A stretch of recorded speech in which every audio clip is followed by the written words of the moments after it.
must be our goal and our guide.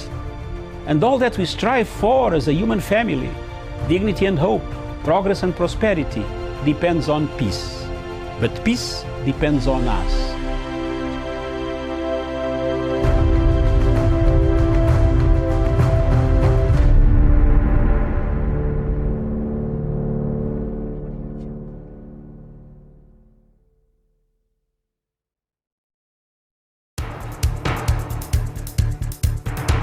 It is ridiculous and it is against the laws of nature that we can have somebody sitting pretty who takes home more money than the credible entrepreneur who is doing actual production of goods and services. We always say it as it is. It is only in this country that when a thief is arrested, you hear elders from their tribe saying, "He is our son and he is our thief." If you are deviant and I call you leader, Yes. probably you are already a leader, but you are leading in the wrong direction. We want to see the role of the youth Yeah. in the security, Yes. governance, Yes. and development. The youth that I meet and work with here, you know, we call them the millennials and X's and Y's, this and that. They don't necessarily want to live like their fathers and grandfathers, Yes. do business like their fathers and grandfathers. They're more independent, they're better educated, and they're the ones that are making everything move in this region. We look at the issues, we talk about issues that impact people's lives in Africa. The African peoples themselves continue to cheer bad leaders, and because they cheer them on, they continue to be misled. Let me ask you, doctor, would you rather be somebody who does not enjoy so much freedom but you are rich? Yes. Or you'd rather be poor who you are actually imprisoned by the poverty itself? My goal is not to come here and say, I want the majority ownership, I want to own this, I want to own that, I want to do this. My goal is we all make money and we're all happy, and I help build a big business here. Punchline is for Africa, with Africa, from Africa.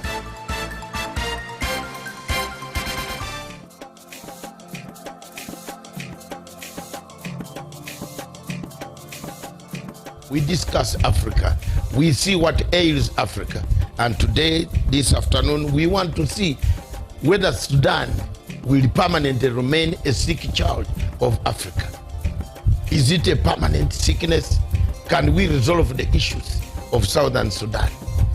Is it something that has gone wrong for 200 years? There has always been a problem in Southern Sudan, in that great region, starting from all the way the Alimadi Wars and the rest of all what happened until today. Peace seems to be elusive. Why has UN taken slow action? Why hasn't UN set up a tribunal? We want to see a tribunal that will make sure that Southern Sudan people are accountable. Those who committed crimes against the human beings. 20,000 Sudanese perished. They are perished. They are not accountable. Nobody can account for them. And we cannot sit here, go on hammering peace agreements without mechanisms of accountability. If we set a tribunal for Sierra Leone, for Rwanda, for Camera Rouge, we need somebody to stand up for the poor masses, the masses that have died, the masses that continue to die, the masses that are being brutalized, murdered, maimed on a daily basis by marauding armies of both Riek Machar and Salva Kiir. There must be an accountability. You are not going to sit here and tell people there is no accountability in Southern Sudan.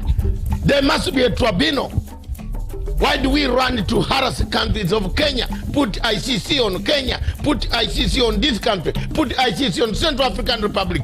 Why have we delayed on putting a tribunal for Southern Sudan to find out who is killing, who has been killing, how they have been killing people?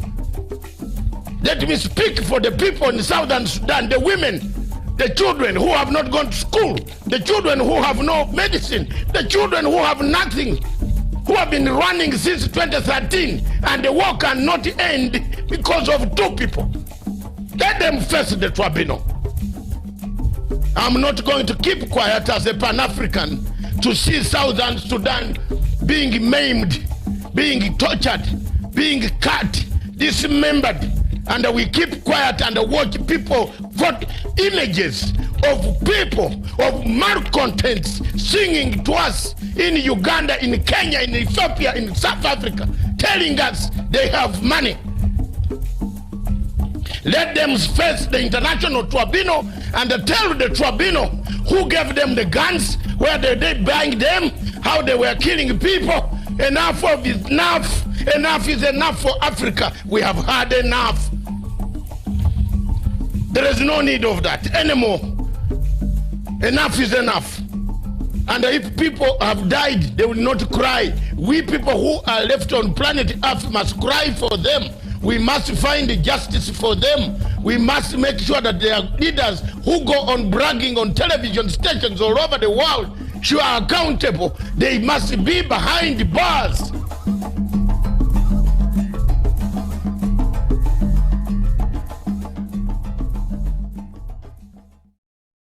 First of all, let me thank you. I've prepared 2 papers which I believe will be circulated because they'll not be projected. But if you can see, first of all, I want to agree with the Honorable Minister. I've done 2 pictorials. One of them is described as Africa at the dinner table.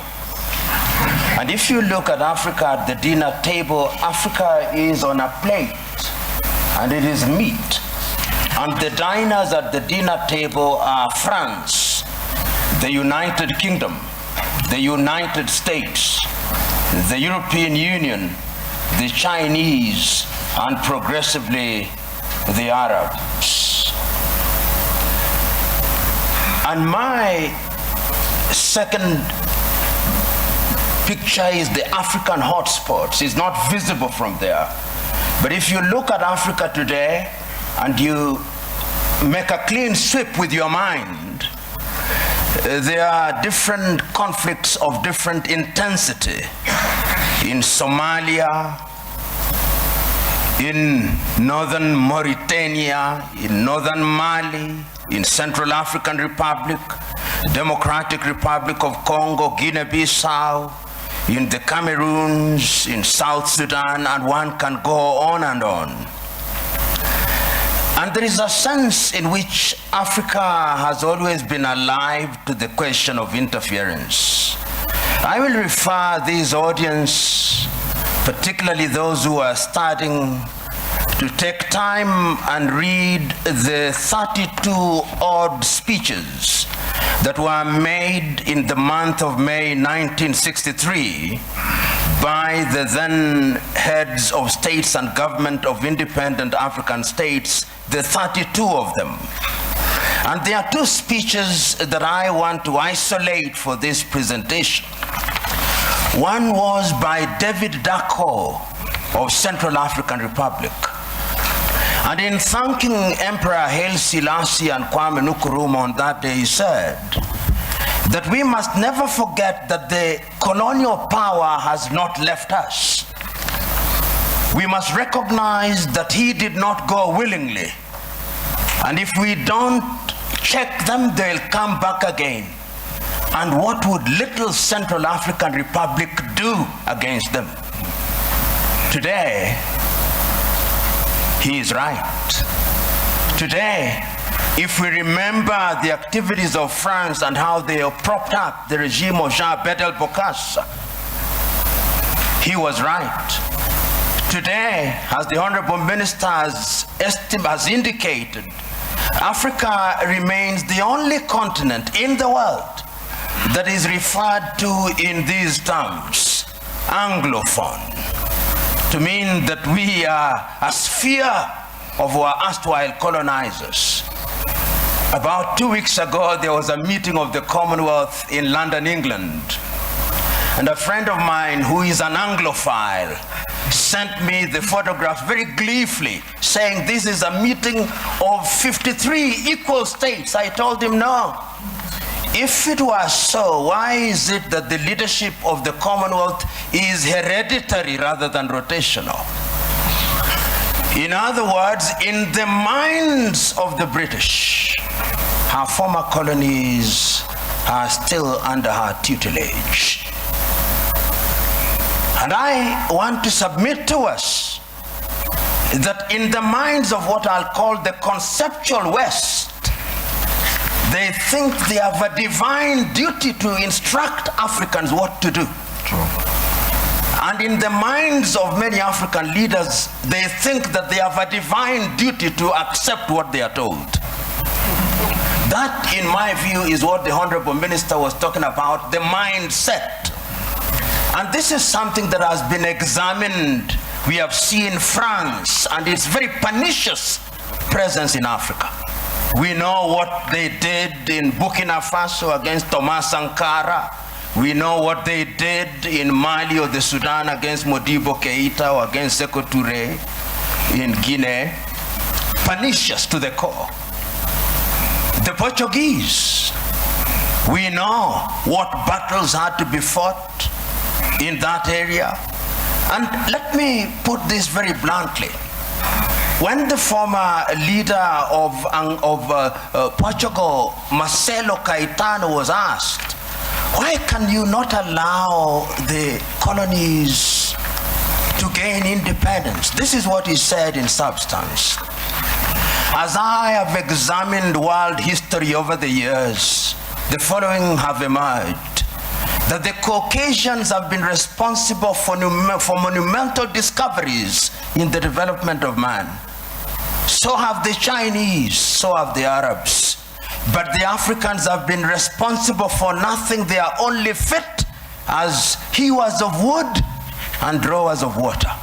And I want to submit to you who are present here that in the conceptual West's unguarded moments, or guarded moments, that is what they think.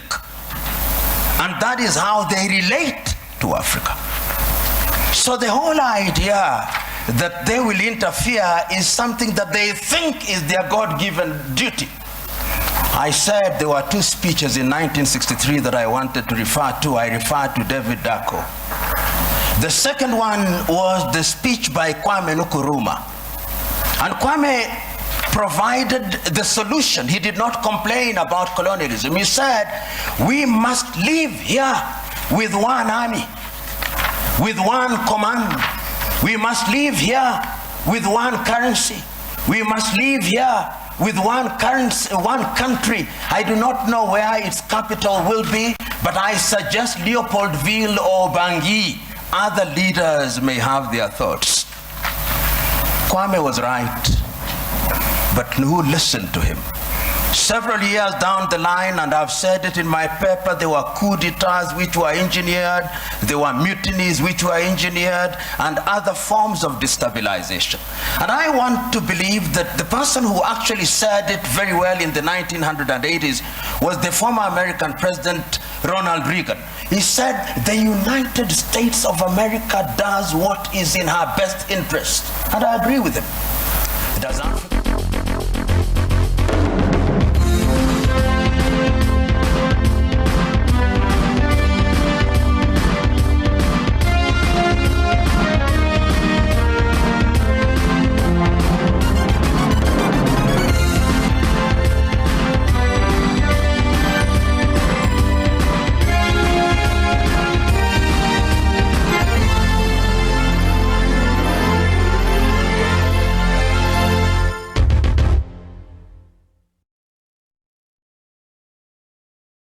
In Africa TV, broadcasting all the way from Nairobi, the Republic of Kenya, wherever you are in Africa and in the diaspora, in Europe, in America, in Asia, in China, Russia, Australia. Thank you very much. In South America, Venezuela. Good morning. Viewers, this is Punchline Africa Good Morning Show, broadcasting all the way live from Nairobi. And we intend to broadcast for the next 2 hours as it is from now. We have lost 15 minutes, but we haven't lost it. We kept on waiting for PLO Lumumba to finish his speech. With me in the studio today, it's Good Morning Africa, Miriam. Good morning. Good morning to you. Thank you very much. Yes. Yesterday you had a day off. Yes, to reflect and stretch your voice. And he did a very good job. I was watching from home. Yes. We did not actually intend to broadcast because we intended to do a few renovations. Yes. But later on, I think we are let down with one of the carpenters. We weren't able to do what we were supposed to do. But here we are. Good morning, Africa, wherever you are in the world. Thank you very much for watching our show. These shows are becoming extremely different in nature. That as we speak now, we shall do the Kenyan news headlines and the newspapers, and we look at the newspapers. All of them talk of gloom. A gloom. 2022 Raila in new bid to salvage ODM. Okay. Science mass failure crisis, Kenya's doom. Okay? And then governors blast Rotich over errors. That's one of our topics. Yes. The main topics on our show. Yes. Who is to blame for these errors? Is it the Minister of Treasury, of Finance, or IFMIS, or the governors? If the governors saw this coming, did they try to get it out or what? Why didn't they talk about it? These are the questions that I want us to answer as viewers, wherever you are in the world. If you're Kenyan, the news that touch you. Who is responsible for the mess? We already have corruption. We already have fraudulent activities taking place between the governors and the IFMIS. Who is manipulating IFMIS? Those are the questions. Who has gone to the center of the real engine of the government economy? Because the Minister of Finance is the government establishment for economy. It's measured by that. So who has gone to spoil the entire system of IFMIS? To create enmity, to create, is it the Auditor General? Okay, where did the Auditor General pick these papers? The expenditure notes. Why were they inserted in the governor's expenditure? Why particular counties? Are all the counties having this type of expenditure? Why not all? Why a few? And if there's a few, was there anything that was going wrong? Who was doing it? There must be somebody answerable. Yes. To the situation that someone was doing it in the name of someone. Yes, but also the governors, the Council of Governors argument right now as it is, because I believe after the Auditor General went through, I believe the papers and the worksheets that the counties gave them, because Auditor General could not generate this information. He got it from the different counties. Yes. Went through them, gave his report.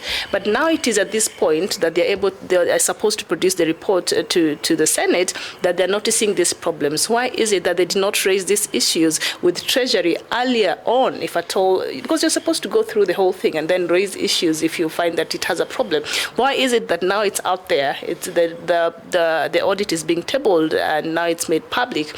Now it's a problem. It's when they notice, oh no, there seems to be some certain irregularities in our audit reports from the different counties. They should have raised this issue with Treasury before. So right now, when they're coming out, the Council of Governors are coming out to say, no, wait, we need to even halt this process. I think it's raising a lot of eyebrows for many Kenyans, I believe. Yes. The eyebrows are being raised. Very many people are raising them. They should have raised the issues with Treasury. But the problem here I find is all these things were happening. Do governors look at their books? Good question. Are there accountants in these institutions? Or we have people on paper, employed on paper, but not employed physically? This raises a lot of queries to any person who has gone to school. Are there accountants in these governors' offices? Don't they see these errors coming? Who planted the budget for the presidents to mix up with the budget for the governors? The peace process in South Sudan, why is it not appearing in Nyeri, but it is appearing in Kiambu? Yes. Why is it that the same format of the questions, these are now questions that we need to ask, that in Laikipia, there is no peace process of Kiambu. But there is the same thing that is in Kiambu. So who was fraudulently planting these things, or who was drawing money in the name that I have been sent? You see? Yes, take off. Yeah, and also when you look at that, I think that the fact that now the Council of Governors need more time for the rest of the counties to come and present their audit, perhaps much later, Kenyans are thinking, why do you want to give these people much other time to go cook these books? But also still, as much as it could be the report had some irregularities and had problems. Why hadn't the governors, like you mentioned before, just looked at whatever was happening, the report, and then went back to the Auditor General and raised those issues, or also perhaps went to the Treasury in regards to IFMIS, which had problems, and raised the same matter with the Treasury. So right now that the matter is being deliberated and the audit reports are being looked at by the senator is when they raise these issues, then that is a problem. So that is something that a story that we'll be looking at in the coming days. And of course, right now as it is, governors blame Treasury for 10 billion Kenya shillings, which was irregularly approved and supposedly spent by counties on suspect items like South Sudan peace process, State House affairs, and free primary education. So these are some of the irregularities that were found in the Kiambu County record books, audit books. So now the Council of Governors is coming out and saying there was a problem from the Auditor General's office. There have been cases of kickbacks. Apparently, the Auditor General's, the accountants, some of them wanted money, and that is an issue even the Nairobi governor raised, I think, on when he was having his time with the Senate some few days ago, that his Nairobi government refused to offer some kickbacks that apparently the Auditor General's office wanted, and so that's why they gave a bad audit report for Nairobi County. So this is something that I think is now taking a very political turn, and there have been many cases of misappropriation of public funds, and I believe that the Council of Governors, by them suspending even the remaining part of the audit report to be presented to Senate, Kenyans believe they'll be giving much time for maybe a lot of these counties to go and recook their books. And so, yes, so why now? Are they noticing there's a problem? Miriam, this is a puzzle. Why now? Yes, why now? And then, why is it that some items appear in Kiambu, some don't appear in Laikipia, some don't appear in Nyeri, some don't appear in Kakamega? Who is planting this? Who has actually, is there somebody who have fraudulently hacked the IFMIS? Is there somebody releasing money without us knowing at night?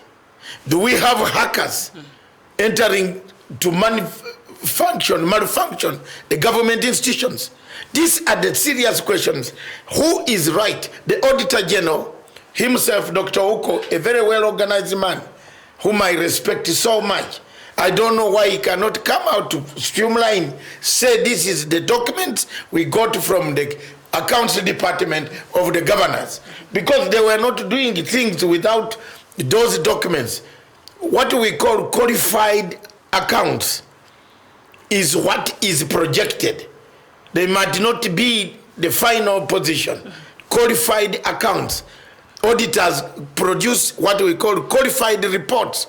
So qualified reports are based on what you find in the books of account, the banking, what was eaten, how much was eaten, how much was for food, how much was for air travel, how much was for train travel, how much for hotel accommodation.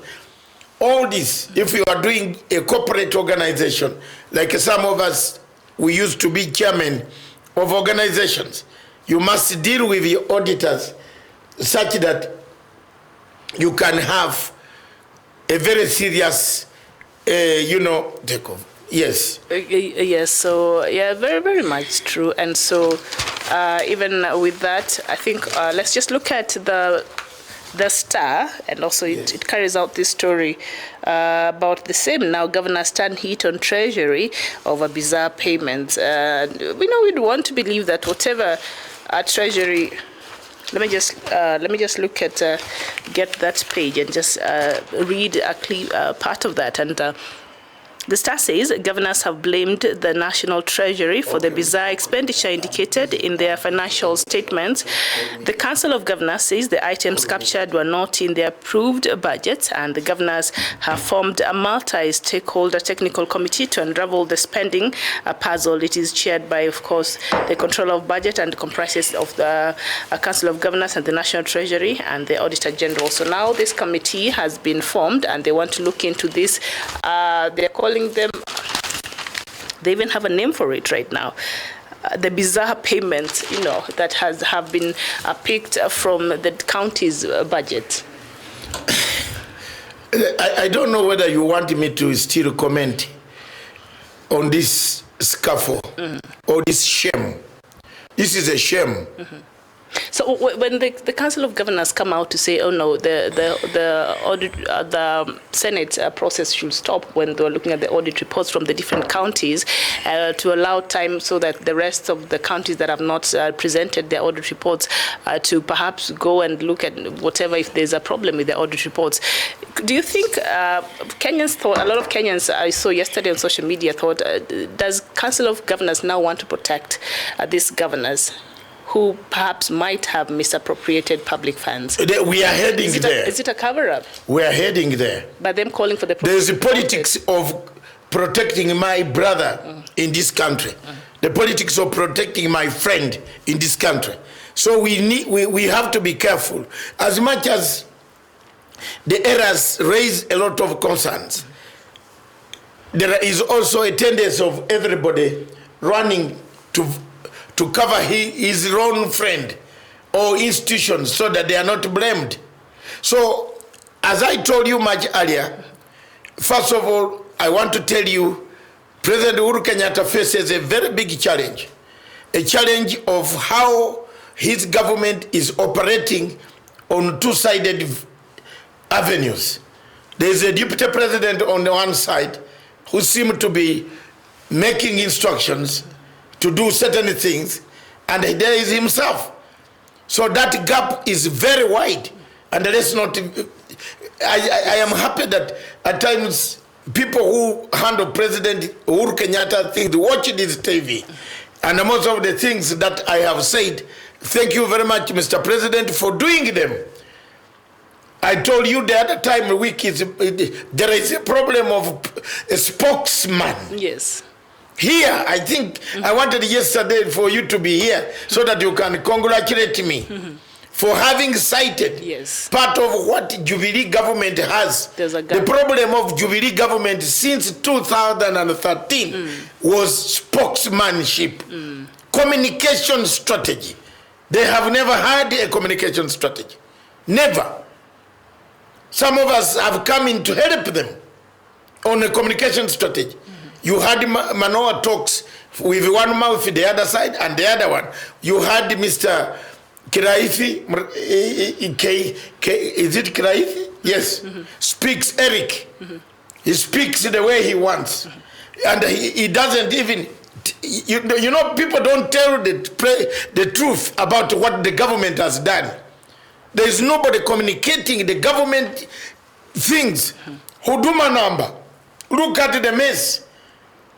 Look at the mess around the Huduma number. We knew that when you introduce Huduma number, you can get opposition. Therefore, we should have prepared a communication strategy. How do we counter the wizards and the doubts also. The doomsayers? Sayers. How do we counter them? They are wizards. Africa is full of wizards. Those who run at night and pretend to be very good in offices during the time. Wizards don't operate during the time. You know that in your village. They wait to harass small children when they are going to the river, going home around 7, 8. Wizards operate.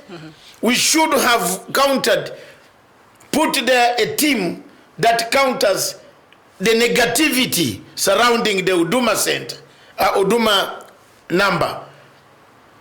People have taken it. It's a good number. I hope you have taken the number yet. You need to, because we have a few days left.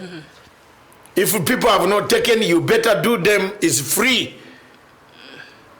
And it is very good. You will find it very useful that you don't need to talk to anybody else. If you have that number, you just say, this is my number. Thank you very much. Do what you want with it. Don't ask me too many questions. Because that number will reflect the driving license.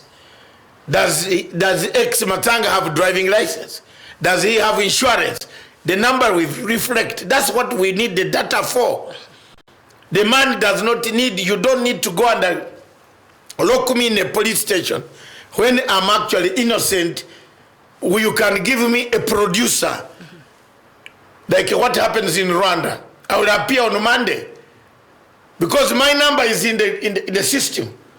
Logged in there. So in Rwanda when you're arrested, you don't... No. The police just gives you... How does it work? Yes. If you have a crime... Assuming Kamata Friday. No, Kamata Friday. In Rwanda, yes. In Rwanda, yes. is mostly not there. Okay. Because there's no corruption there. In Rwanda, corruption is dealt with bullet, copper. Yes. You are either sent in jail or you are given copper in your chest. They do it. Here in Kenya, you are saying human rights. Give some people copper. Wacha wakule copper kidogo. So Rwanda don't talk about this thing of kamata is not there. Okay. In Rwanda, kamata is every day. Yes. So when you've been arrested on a crime like a driving badly. Okay. You are given a producer to appear in court. Ah, okay. They don't. You take that paper. If you don't, police will come. That's what the Kenya is heading to. So Rwanda, in London, if you don't appear after they have given you that paper, they know your address. They will search for you. We are all documented.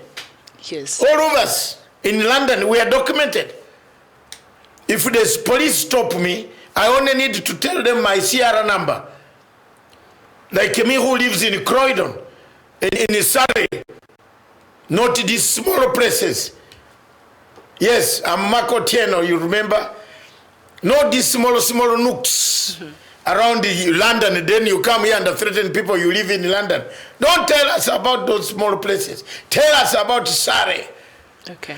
So now... So when the police stop me, I say, Surrey. I live in Sierra A. Sierra O.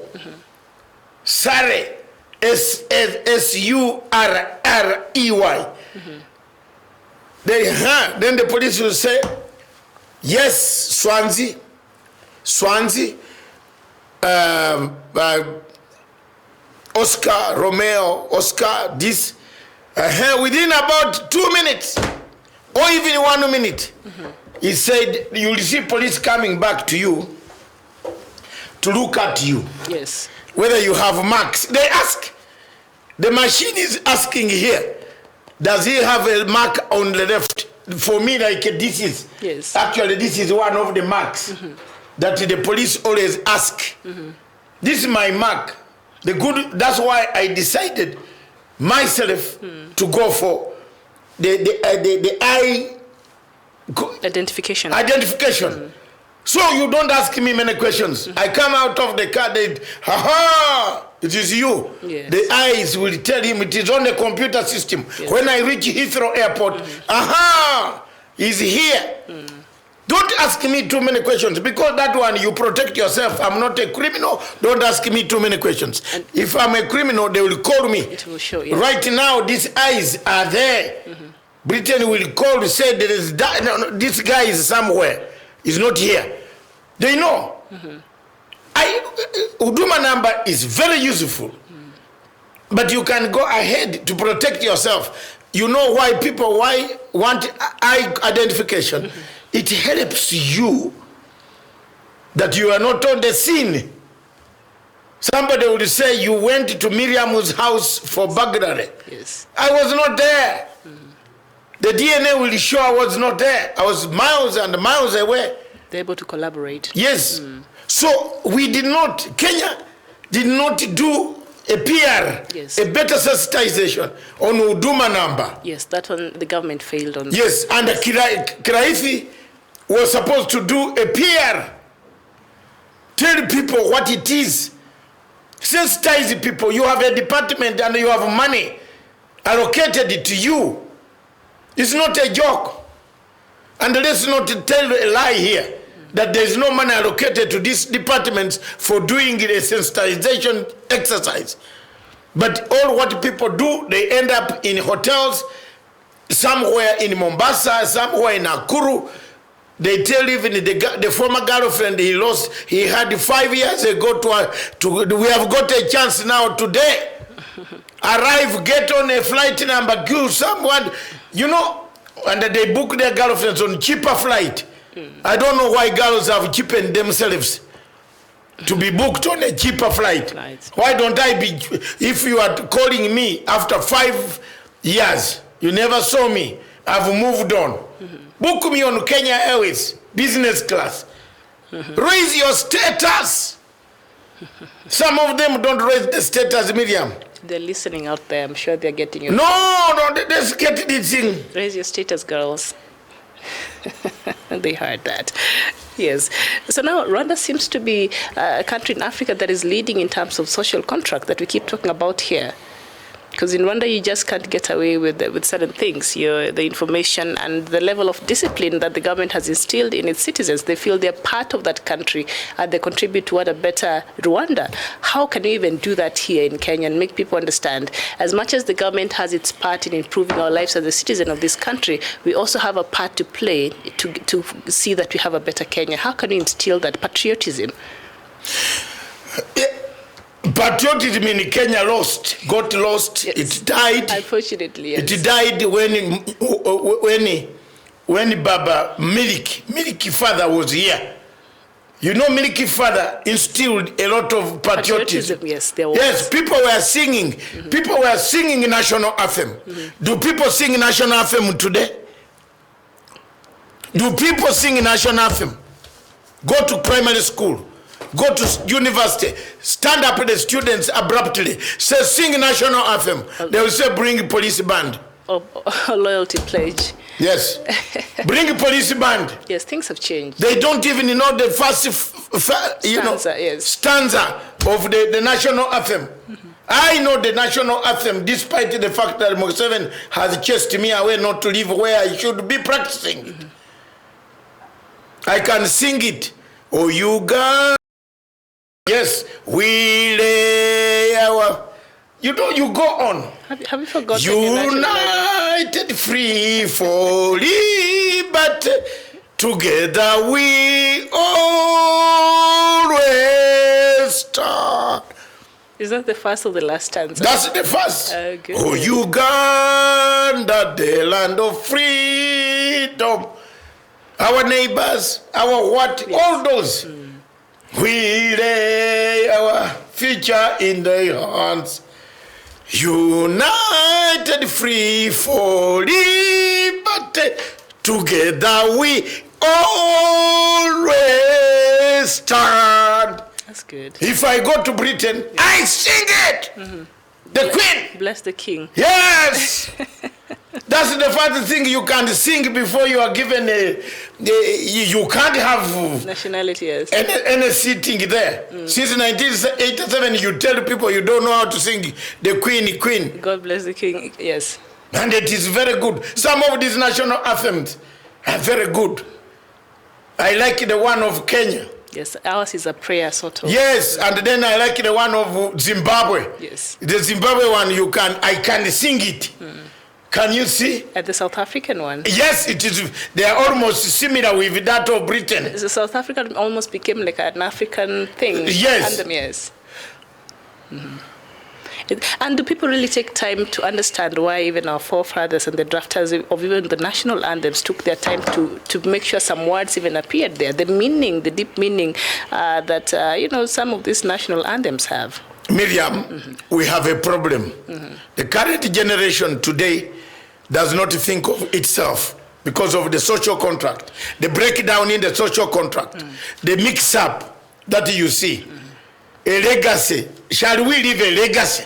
Is the president leaving a legacy when you have a minister of infamous, a machine working on its own automatically, releasing money to a governor who said, I never received?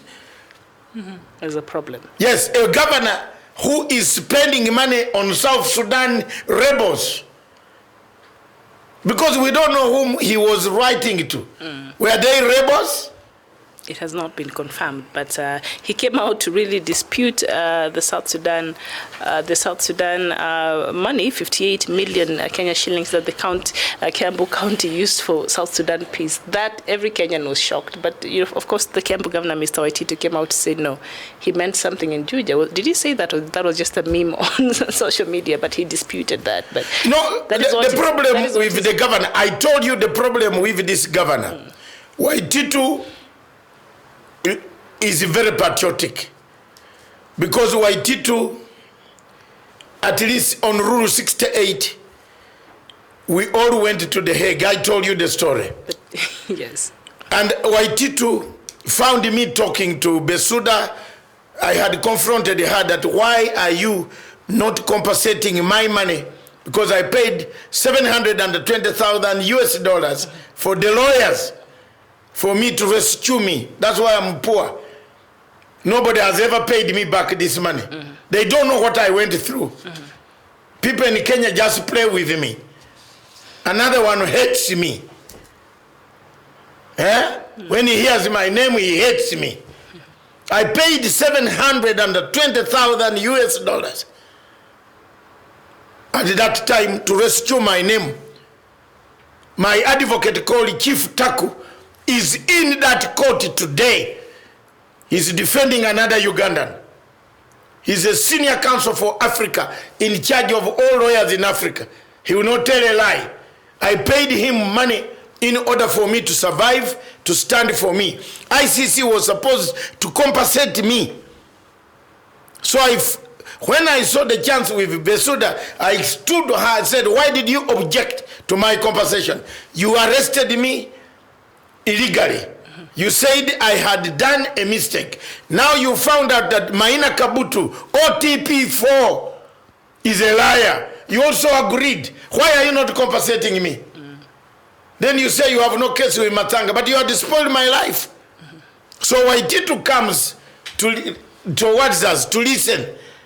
And we had got a list that they were looking for. These are the people the chief prosecutor wants to arrest, whether they are in the conference. So I tell Waititu, I was with who? I was standing with Dwale. Then I told Waititu, you go man, enda huko tutakwambia. He was asking for a card, a business card from Fatou Bensouda. And the Fatou Bensouda was asking, who is this? He said, we shall tell you. Because if we said Waititu, we are in the Hague, she could tell people that this is the one I'm looking for. So to detour Waititu from Hague, put him on a plane to return.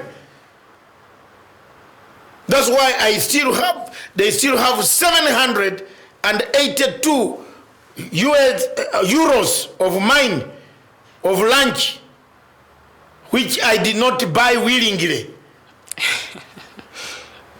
Okay. Waititu, Ichungwa, and Alice Nganga. Ichungwa told me he was going to Turkey to return. He never paid up to today. Today you see him with Tanga group talking like he's the heaven. He never paid my money, my luncheon that I paid. I wasn't getting money from a tree. So some of these people, You can't. Thank you very much, Mr. President. You are one of the greatest Pan-African. The post of spokesman, that's it. Now you are talking. Move again. There's more. Maybe I will tell you tomorrow. No, today, if possible, tomorrow, another day. So this man will be the right person for the spokesman, yes. The replacement for Mr. Kiraithe. Yes, Arunga, is it? Oguna. Cyrus Oguna. Cyrus, you can see a man who can speak. You need somebody who laughs like Matanga, who is never annoyed. But when he gets annoyed, he's a soldier. He puts the laughter aside, which I believe your father does.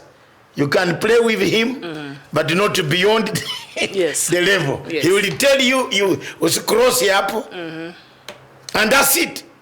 You need an army man in this institution now to say enough is enough. This is the government position.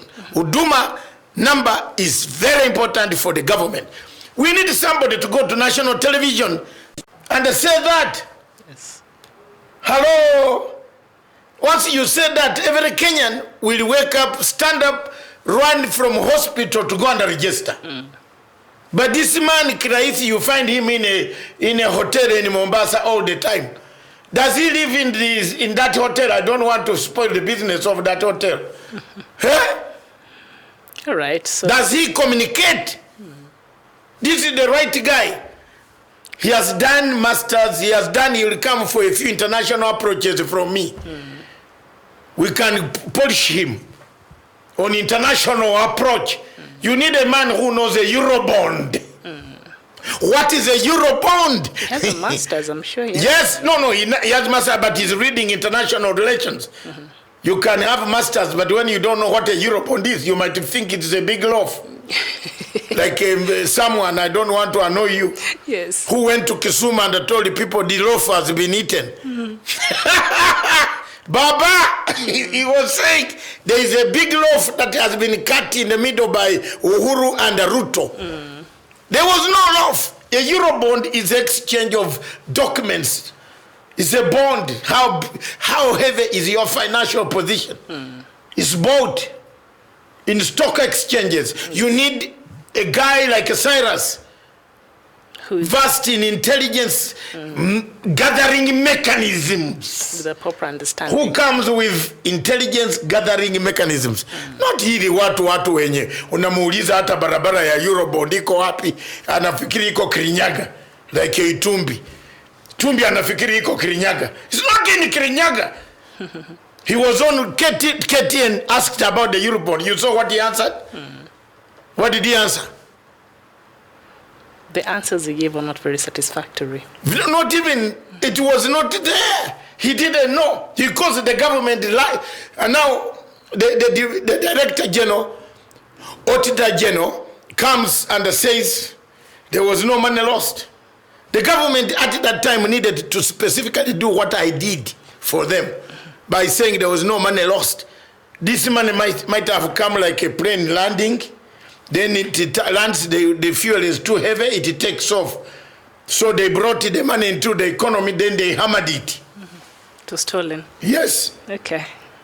So until the president became annoyed. Yes, very. Over the money. And the same minister, this guy here, he has brought the president a lot of untold suffering. How do you issue? You mean Rotich? Yes. How do you issue a contract to a bankrupt company? Kenya has money. You're going to give me about 5,000 pounds per month. I will be 5,000 pounds. I will be doing due diligence in London, anywhere in Europe for you. Anything you want to do, I will bring it like this. That huyo usimupatie, huyo company mbaya, huyu mbaya. That's what the government needs to do right now. Viewers, yes, is the case between one, is it the Auditor General? Two, is it the Minister of Finance? Three, is it IFMIS? In Treasury. Four, is it the governors? Where are the accountants in the governor's offices? They have the accountants. So why didn't they bring this? And I believe the accountants must have been working with the Auditor General. The one of Kiambu has resigned. So he knows. I hope there was nobody eating money in the name of the president. There are so many things, speculations that people have to look at. But anyhow, I want to leave you with your African news. Yes. Return on a major subject called Sudan. Sudan. South Sudan. The hot potato. Is I told you, again, Miriam, it is good you are here today. Yes. Give me a credit. What did I tell you, ma'am? That South Sudan, they needed to go where? To the UN Security Council. To the tribunal. To the tribunal, yes. Have you seen what the UN has said? Do you know why the peace is not moving? Tribunal. You have not accounted for 384,000 people you killed. You want to sign peace? Think about it, and I come back. All right. As I come back, let's take a break, and you take over. Today I'm excited. I will deliver the sermon. And also, South Africa are going for the election today. Today, so yes. We'll also look at that. Yes, ANC will lose. And what is at stake? Will lose majority. To the DA. But they will win an election. All right. Again, touch my hand. All right, that and mobile. That's what we call analysis. Yes. Africa, you must analyze. And that's what we are here for. Keep watching those on the satellite systems. Watch us. This is Punchline Africa TV from Nairobi, the Republic of Kenya. Over to you, Miriam. All right, and we'll take a very short break. Please don't go too far. I'll be back with the latest from the continent.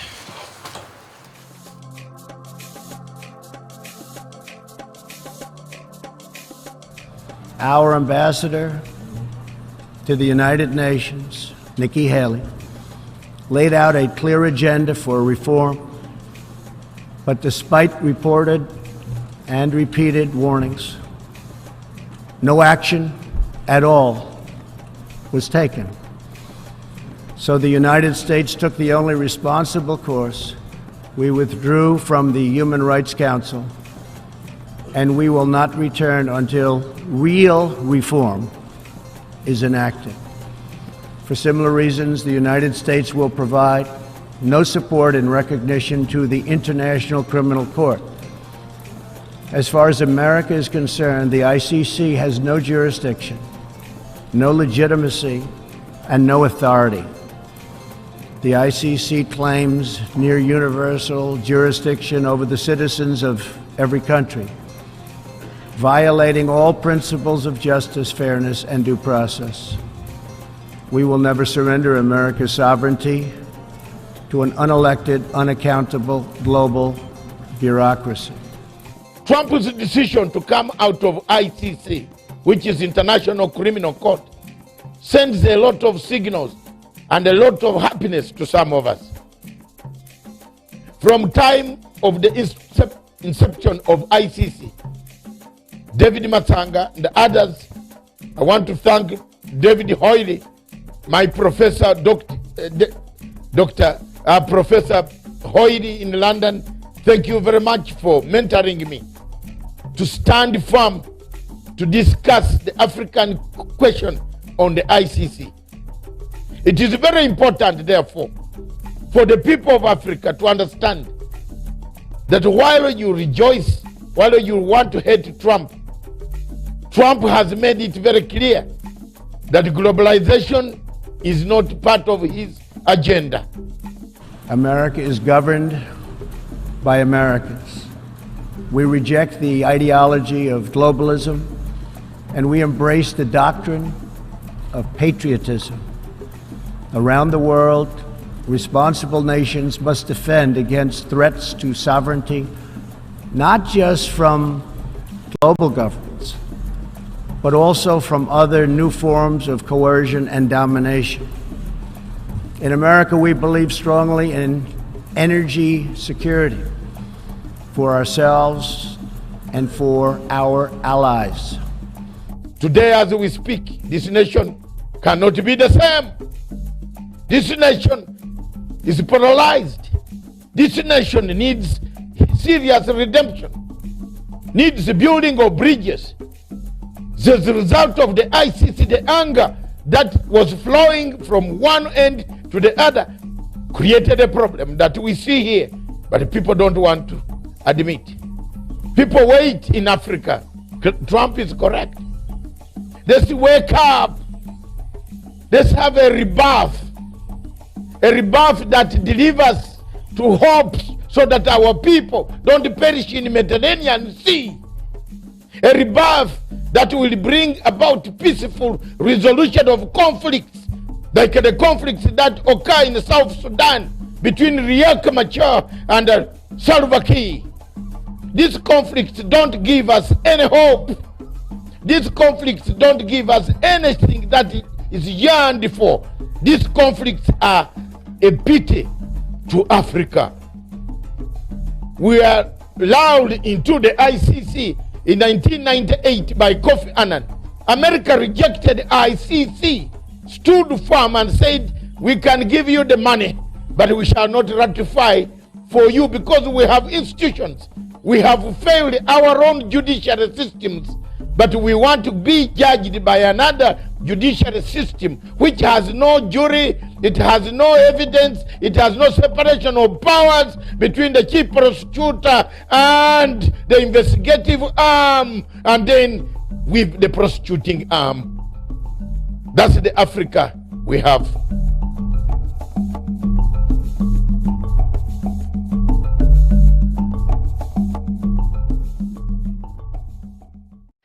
Good morning to you and welcome back. It's just a few minutes to midday here in Nairobi, East Africa.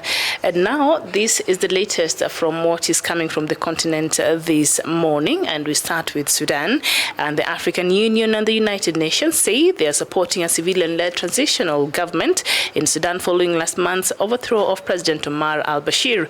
AU Commission Chairman Musa Faki Mahamat told reporters after meeting Monday with the United Nations Secretary General Antonio Guterres, he said there's no question of sustaining the military council that assumed power after Bashir's ouster, saying that military continuing with leading Sudan is unacceptable. And still in Sudan, Sudan's ruling military council is insisting that Sharia remains the basis of the country's new laws. Protest leaders had handed them a list of proposals for an interim government following the ousting of President Omar al-Bashir in April. But the 10-member military council said it had many reservations about their suggestions, including the protesters' conspicuous silence on Islamic law. Talks between the military and opposition so far have remained deadlocked. And in Ethiopia, Ethiopia's fugitive former spy chief and 25 other intelligence agents have been charged with human rights violations. Getachew Assefa, as the head of the Ethiopian National Intelligence and Security Service until Prime Minister Abiy Ahmed removed him from the post last year, was part of Mr.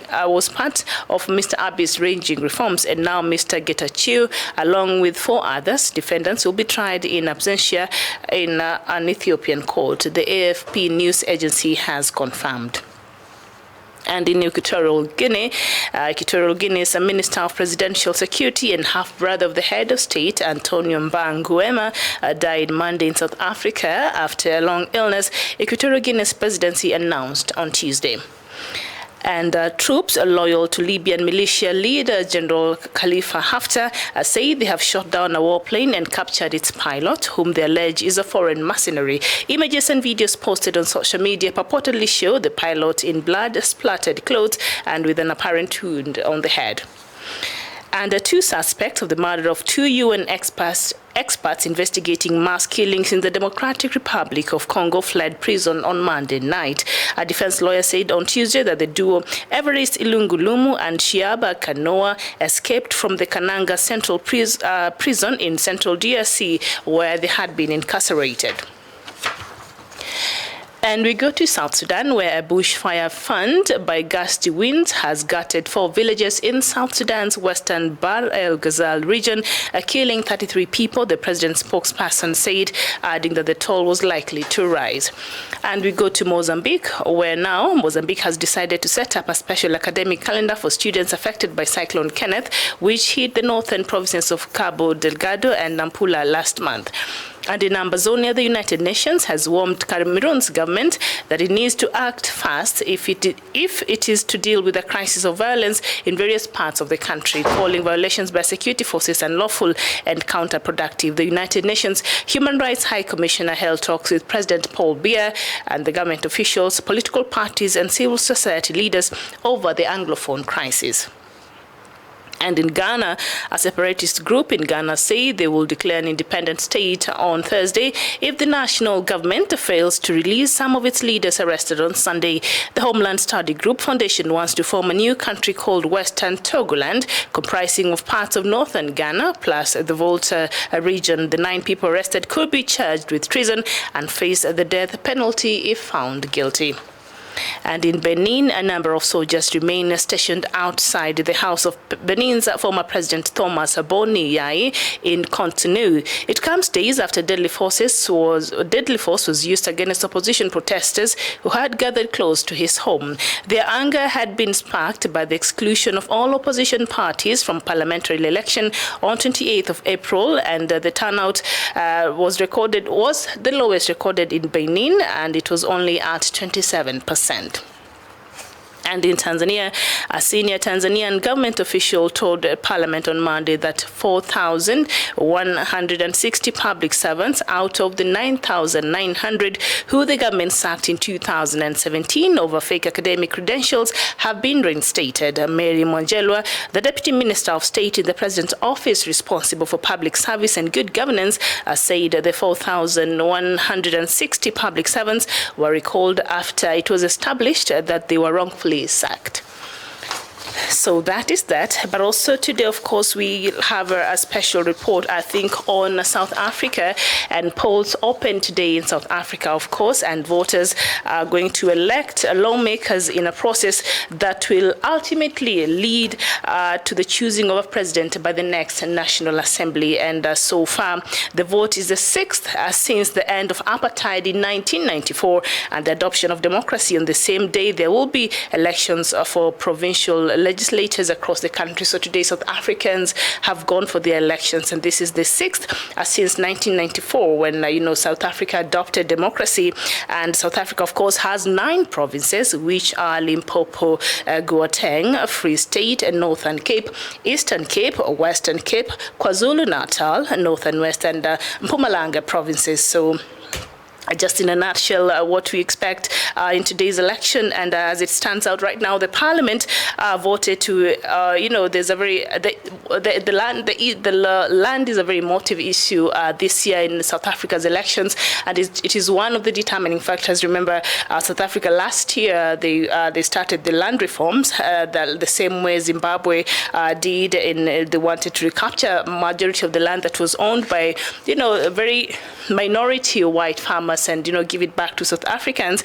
But I think when it comes to the difference between Zimbabwe and how South Africa is handling, I think it's just the way they're going about it. And so land is a very emotive matter that is a determining factor in this year's elections in South Africa. And of course, the issue of land has been topical through the years, but more prominently this year when the expropriation of land engaged lawmakers in a fierce exchange. Of course, it has been a source of debate even in Parliament.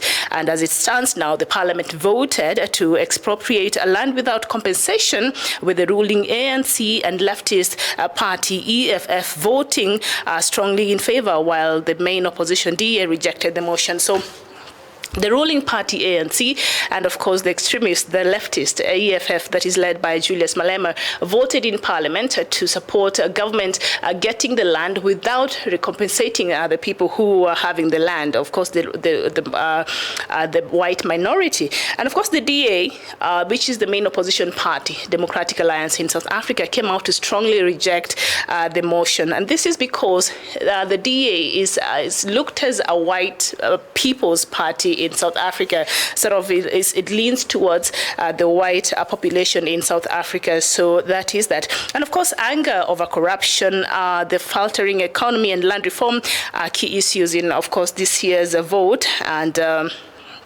this comes 25 years after the end of apartheid in South Africa. Now, there will be a couple of, how many?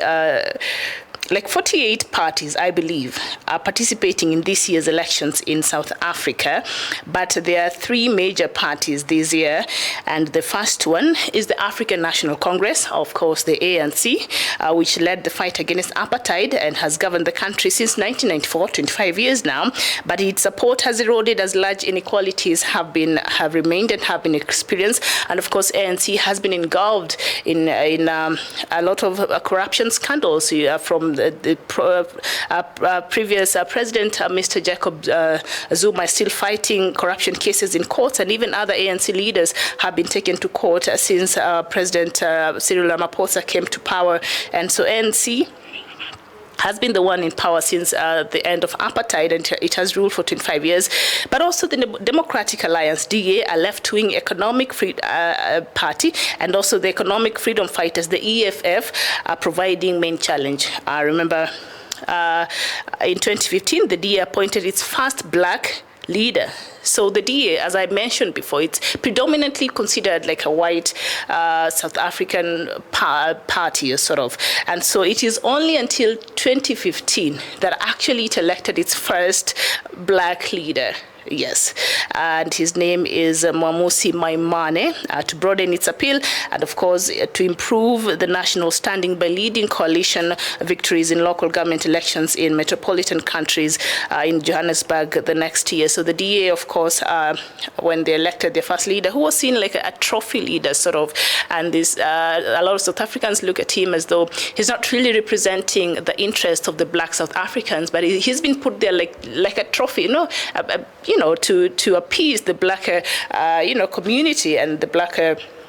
The black population of South Africa. And so the DA had its first black leader in 2015 in an African state. A very interesting times. And of course the EFF, which is led by the very fiery Julius Malema, like who does not know this guy, was formed in 2013 after he was expelled from the ANC. So they expelled Mr. Julius Malema, of course, he takes very, fiery stands, and he's not the one you want to come for. So Julius Malema was expelled from the ANC party. At that time, he was the leader of the party's youth wing, and of course, he went to form his own party, the EFF, the Economic Forum party, in 2013. And of course, his political rhetoric appeals to mainly younger black voters who are disillusioned with 25 years of ANC rule. So that is what we are looking at today when South Africa is going on for its elections. A record of 48 parties are contesting in this year's election, and that is about 19 more parties since the last elections in 2004. So South Africa's democratic space continues to widen, and now they have 48 parties to contest this year's. Of course, the Northern Cape has the lowest number of provincial parties with about 21, and Gauteng has the highest with about 38. So the South African Constitution allows a candidate a maximum of 5 terms, I think, just like the Kenyan Constitution and a lot of constitutions across Africa, in exception of Nigeria. I think you go for a 4-year 2-term, and in Paul Biya's Cameroon, it's a 7-year 2-term. Or no, they're not term limits, but 7 years. 1 term is 7 years, so yes. And the president is the leader of the party with majority in parliament. So that's how even President Cyril Ramaphosa was able to be elected, because he has the majority in parliament, and himself, he is a parliamentarian. Kenya, we used to be like that, but we abolished that with the new coming constitution. Our president used to be also a member of parliament from a particular constituency, but now after we adopted the new constitution, which our constitution, I think, is a hybrid of the United States and the United Kingdom merged together, a recipe for a lot of chaos and confusion. But after the promulgation now, the president is just the president, president, and he does not have a constituency that he is representing, but instead he is, of course, representing the whole country. So Economic Freedom Fighters, that is the EFF, that is the party of Mr. Julius Malema. And the elections, of course, started today. And so far, the turnout has not been very great. But maybe that when I checked, it was earlier in the morning. So maybe by now it has improved. And later on, in our later broadcast, we'll give you the latest in regards to what is happening and the elections in South Africa today. Remember, the polls opened today in South Africa as voters elect lawmakers in a process that will ultimately lead to the choosing of a president by the next General Assembly. And as I've mentioned before, South Africa has 9 provinces. You know, we used to have 8 provinces in Kenya, but that was abolished.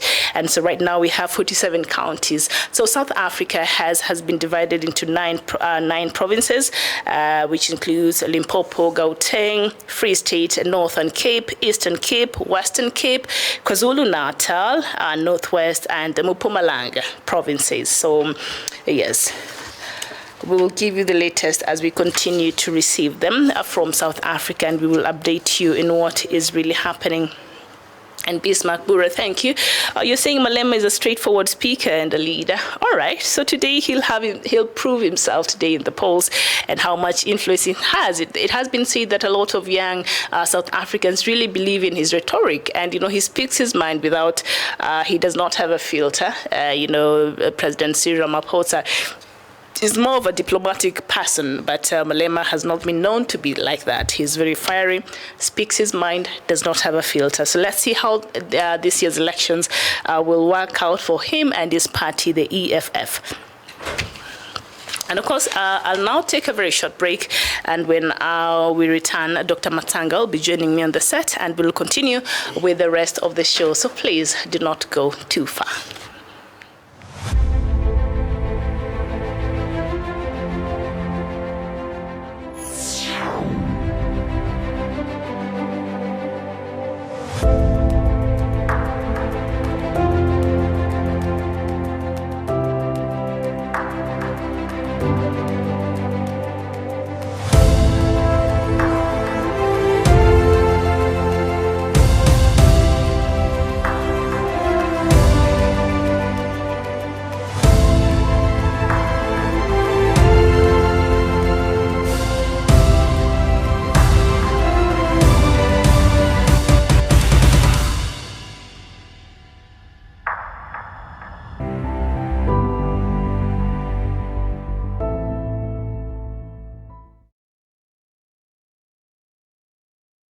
All right, welcome back. This is Good Morning Africa, coming to you all the way from Kenya's capital in Nairobi. And now I'm joined back with Dr. David Matanga. Dr. We have just gone through some of the headlines, news-making headlines in Africa. And the United Nations yesterday gave a warning to Paul Biya's government. Yeah, thank you very much.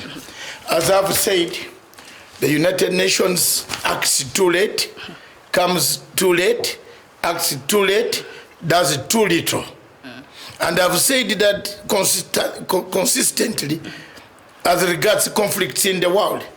One of the conflicts that should have been solved without any difficulties would have been the conflict of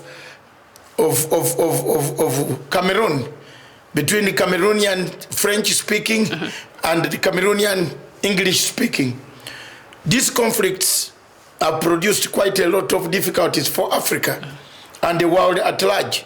The number of refugees that are fleeing Cameroon to other neighboring countries, Uganda, Kenya, in Nigeria, in Chad, in Congo, is increasing. In South Africa, it's increasing. But the people have watched and looked. UN always does very little, comes, does too late. It doesn't solve a problem. The same problem that we have on Sudan. South Sudan, Sudan, Libya. Look at what Libya is going through right now. Libya is hurtling to a complete genocide. One group has to finish the other then come on top of power, then you'll see African Union and the UN coming to raise flags. And Benin is also at the brink right now. Yes, Benin that is all regime change. Yesterday you missed the topic of who owns regime change. Who owns regime change in Africa? Great. It's owned by the French with George Soros. They have it. They use it as a weapon of dismembering African continent. And the problem here that most people in Africa have not tried to talk. People don't talk about these difficulties that they have. We seem to be talking in bathrooms, restaurants, and pork and meat joints. But we don't come up to tell the UN that enough is enough. There is no African leader today who can stand up and to say what you are doing in Libya is not what African Union means. We have kept quiet because if we talk, they will suspend aid. They will cut us aid. They will not give us money for the bridge. They will not give us money for the roads. And therefore, there is no Pan-Africanism anymore. Those days, Kenyatta would not bother. Nyerere would not bother. Nkrumah would not bother. Sekuture would not bother. Bhutto, Zulfikar Ali Bhutto would not bother to tell them, leave Pakistan alone. Nehru, Indira Gandhi would not bother to tell them, leave African countries alone. Today we don't have people who are telling these agencies, these multinational so-called agencies, countries that live on our blood, the blood of Africa. Paris, France has no blood of its own. The French blood is ours. They feed on us. Which blood do they have? The one in the body only. But the one for eating to increase the energy and the cells, white and the red cells, is from Africa. We sustain the economy. Yes, we sustain the economy of France. France has to find another channel. I see another country in Southern Africa trying to borrow money from France. You are in trouble. And also, I just learned, earlier this morning that there's a separatist group in Ghana also forming. What is the discontent in Africa? There is something, leadership? a discontent of a very important nature that Africa must look at. Africa must disintegrate. That's what the Fiore is. They want to disintegrate this Africa. They want to make it ungovernable. Because Ghana is very stable, you would think. Yes. They want to make it not stable. Because a stable Africa produces a very different, Europe. Yes. Europe won't have the same views that we have. It will be a great threat. I want you to take a break. Yes. And then we come back. Yes. We finish up with the rest of the yes, we look at especially the item on France. What is failing the peace process in South Sudan? Yes. And the rest of the items we have on here today. So don't go too far. We will continue the show in a short bit.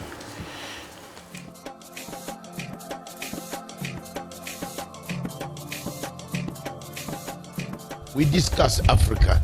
We see what ails Africa. And today, this afternoon, we want to see whether Sudan will permanently remain a sick child of Africa.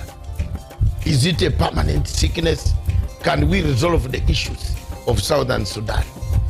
Is it something that has gone wrong for 200 years?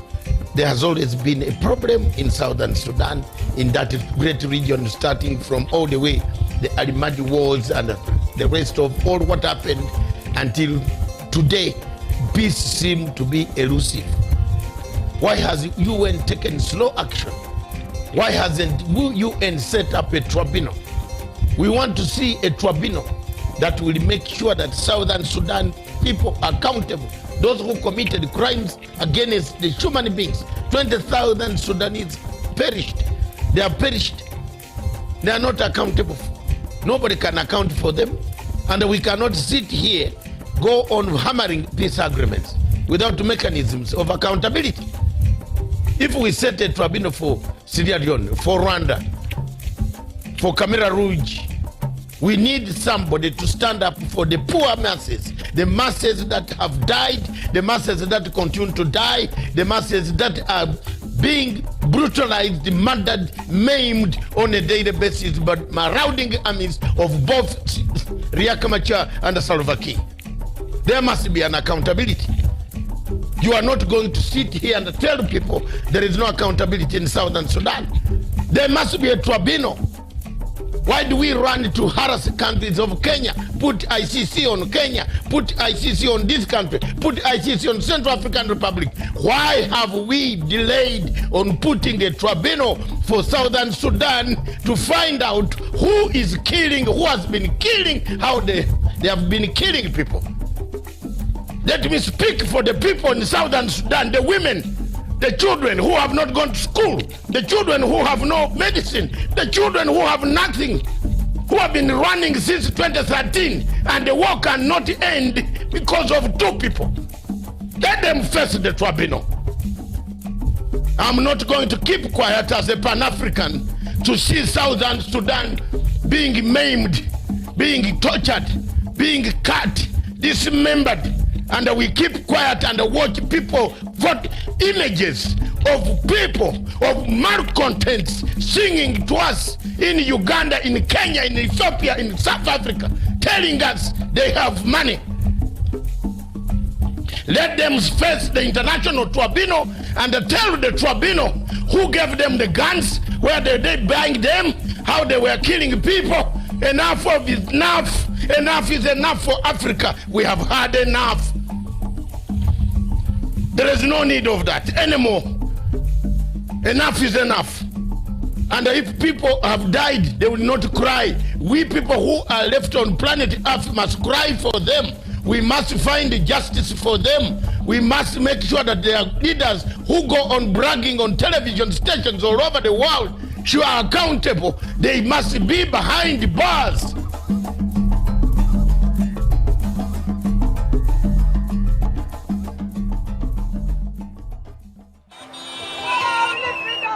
We call for a non-violent revolution.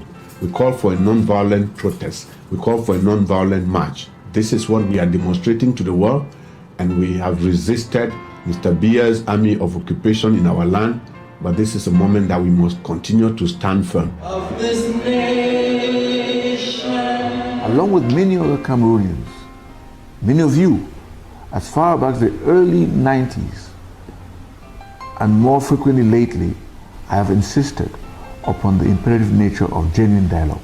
Unfortunately, the government's solution has been cosmetic reforms and repression. Teachers, lawyers who raised legitimate concerns were either arrested or forced into exile. Doctors, important people in our society who asked for genuine dialogue, were met with punitive transfers and humiliation. It is regrettable that the government hasn't learned from the past. We are ambassadors. We don't need anything again. The only solution to the matter is let the government solve this problem by giving our independent freedom. We have a territory of our own. We recognize international boundaries. We have a language. We have a culture. We have our own laws. We have everything that is required by international standards to be a people and a nation and a state. The UN must give us this right. We as a people, we have the right to self-determination, and we are determined to go our separate ways. The people of the Southern Cameroons have suffered under the brutal regime of the annexationists, La République du Cameroun. We have suffered for 56 years, and we finally decided that enough is enough. I think dialogue is the main solution, because the use of military has never been a solution to a problem concerning this kind of issues. So the government of Cameroon has to dialogue with the Anglophone regions to come to a compromise and let this problem be solved.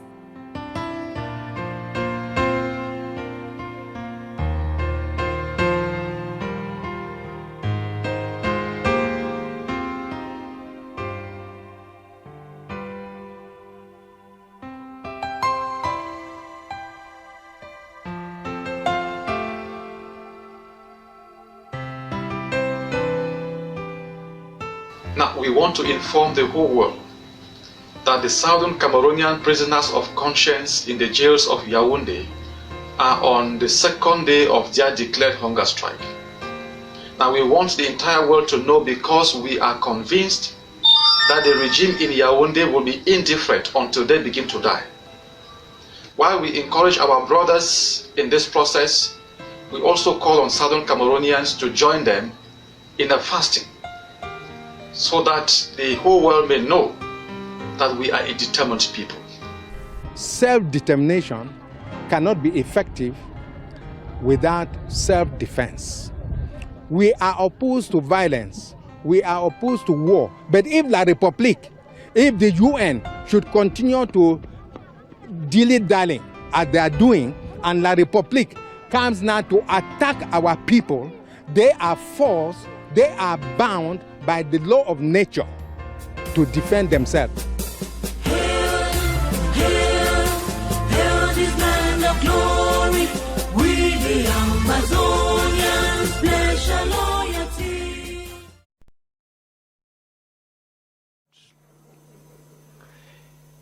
You know, when one is asked to talk about leadership in Africa, one's mind wanders in many directions, because in the recent past, the continent of Africa has been the subject of scrutiny from many quarters. There are those who are Afro-pessimists and take the view that Africa will never realize our potential. There are those Afro-optimists who take the view that the jury is still out on the success or otherwise of the continent of Africa. I am an Afro-optimist. I take the view that this continent has had a glorious past, and that this continent has had her trials and tribulations, but her better days are in the future. There are those who, when talking about Africa, are in the habit of dealing with Africa as if it were one monolithic block. They do not recognize that the beauty of Africa is in her diversity. And indeed, when you care to undertake a geographical survey of Africa, you will be amazed at what the west of Africa offers, what the center of Africa offers, what the south of Africa offers, what the Horn of Africa offers, and what the north of Africa offers. That is the continent that we are talking about today. And we are talking about her because she continues in many ways to punch below her weight. And many are the commentators who take the view that the reason why she continues to punch below her weight is because the men and women who have had the privilege and honor to serve her in different political capacities or leadership capacities have not served her well. There may be merit in that assessment, but those who are quick to judge, those whose only claim to fame is that they are professional fault finders, must ask many questions before they judge and condemn Africa unfairly. This continent, and I remember, and if we are to judge this continent fairly, we must go back to the past and look to the past and ask about this continent. And there are many who have written about this continent.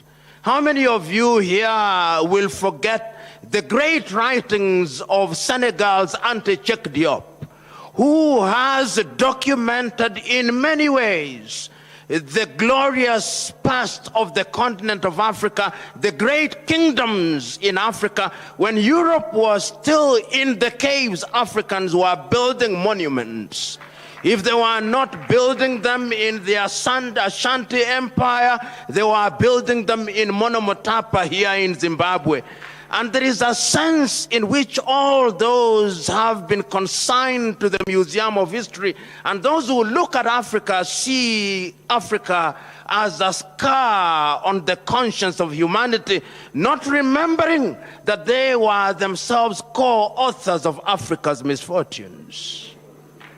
We are the only continent and the only people in the world who have been commodified.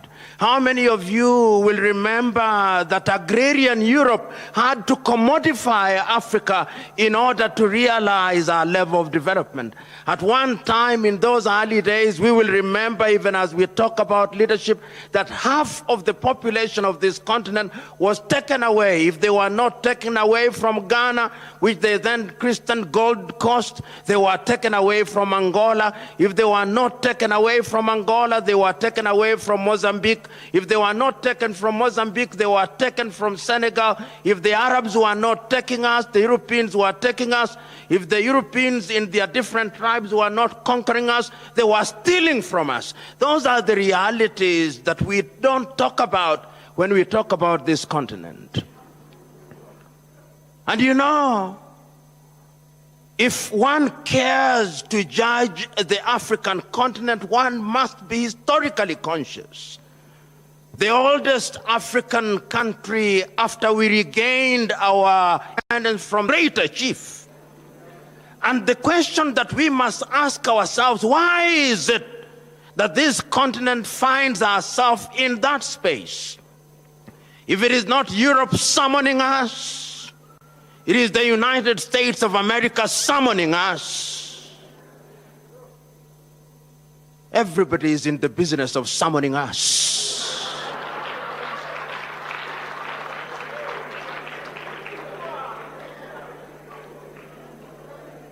One may ask, what has this to do with leadership?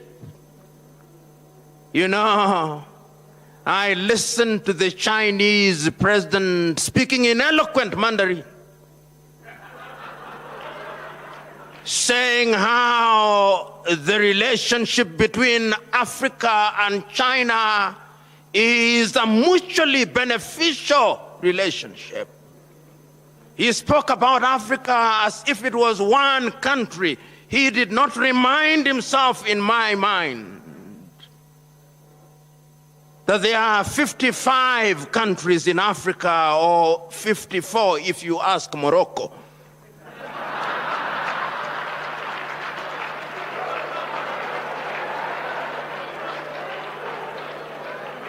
And I listened to the Chinese president specifically mentioning the Gambia and a few words on Sao Tome and Principe, that they were welcomed back to the world because they had renounced their relationship with Taiwan and they had now recognized the one China policy. Do I say this because there is anything wrong with China? No. I'm saying this because the Chinese are providing leadership for their people. They know exactly what they want for their people, and they are doing exactly what they want for their people for the benefit of their people. The question that I'm posing to us, do we know what we want for our people? Are we doing what we need for our people? And the answer is, I doubt. Why do I doubt? I doubt because at the end of the entire enterprise, the Chinese president said that he had given, or his government had given, 60 billion United States dollars to 54 African countries. Notionally, therefore, each country would be entitled to no more than 1.5 billion. Half of the presidents who are present in China, each one of them, half of them, can produce 1.5 billion. Sportsmen in Europe and America, including boxers, can earn $1 billion in a single bout. And we are here celebrating and singing the praises of China because they gave us 60 billion. Once again, it is a statement of the ability to recognize what leadership is all about. I'm submitting to us that when we interact with people like the Chinese, there is something to learn from them. We may condemn them at forums such as this, but there is wisdom in asking ourselves, how is it that this country, which about 30 years ago could not feed half our population, has in 30 years during our lifetime succeeded in pulling up nearly 800 million people out of poverty? How is it that every road that is now being built in Africa, whether the road is in Benin or in Nairobi, Kenya, or in Johannesburg, South Africa, or in Kigali, in Rwanda, or the Democratic Republic of Congo, there is a Chinese firm whose name I cannot pronounce as the contractor for that firm? How is it? How is it that China, which about 30 years ago did not produce a mobile phone, today out of every 10 mobile phones, we are using 6 which are from China? If it is not Techno, it is some other phone. If we are not inviting Jack Ma, we are inviting another Chinese, because we have seen that they have the ability to organize their affairs.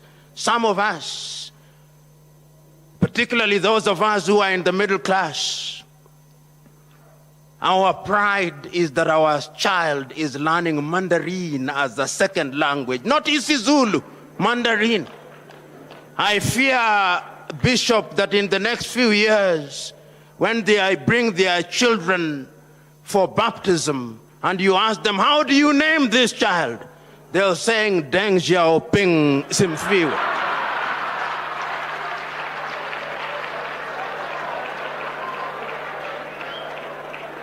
I'm still talking about leadership.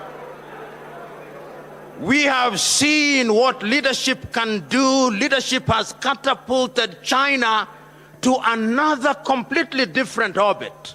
We have seen that leadership has catapulted South Korea to a different orbit. We have seen that leadership has catapulted Vietnam, which was bombed to the ground in 1975. Vietnam now produces more coffee than all African countries combined. What have they done? The men and women who have been given the opportunity to serve those countries long recognize that leadership is about service. And I can't agree more with the Honorable Minister who spoke before me and the good Dr. Aaron who spoke before me, that the true essence of leadership is self-discovery and self-esteem. You know, where I come from in my tribe, and I know in many African communities, when you do something very well, they say, you have done it like a white man. When you arrive on time, they say, he has arrived like a white man. When you speak well, they say, you spoke like a white man. When you dress well, you dress like a white man. When you go to a beautiful place in Africa, you say, it does not look like Africa, as if Africans are incapable of doing the right things. And I'm telling us that until the day that we exercise the ghost of low self-esteem, Africa is going nowhere. I'm submitting to us that history has demonstrated times without number that personal conquest is the beginning of true leadership. If you don't conquer yourself, you are going nowhere. And I'm submitting to us that Africa must now recognize that whatever institutions you have, until and unless it is populated by men and women who have ideals, those institutions will collapse, never to be put together again. So going forward, ladies and gentlemen, I hold the view that a conference such as this, that brings together men and women who recognize that Africa should occupy her pride of place amongst the Committee of Nations, must be a conference at which we speak to each other honestly. I think we Africans have been too kind to each other for too long. The time has come that we must annoy each other. It is only when we have annoyed you sufficiently that we can canalize that anger, and that anger can then be used to move mountains. And my joy is that Africa is not sleeping. My joy is that Africans are now beginning to wake up to the reality that we have not only the intellectual wherewithal, but that we have the resources to make our countries grow and grow in the proper direction. You know, not so long ago, and not so long ago in this case means about 50 years ago, I read and listened to the leaders of the early days. If you listen to any one of those leaders, the clarity with which they were able to identify the problems of Africa and the clarity with which they were able to prescribe the medicine that could solve the problems of Africa was as titillating as it was as astounding. You know, I listen to the more casual works and I read the casual works of a young leader in the 1980s, such as Thomas Sankara. You know, Thomas Sankara is a young individual whose claim to formal education was not very much. He did not hold any PhD. He was an army officer. He overthrows the government of Upper Volta, and he goes into government and poses the question, why are we called Upper Volta? And he says the first thing that we must do is to change the name of this country so that it becomes Burkina Faso, the land of the upright man, and that the people of this country must be called the Burkinabe, the upright people. And he says we have been suffering with hunger and food shortages for too long. We have depended on France for too long. We can no longer be children and toddlers in our adulthood. We cannot be in economic and political diapers for too long. And he begins to release the country. And no sooner has he succeeded in doing this than the erstwhile colonial power says that this is a bad example. And they eliminate him.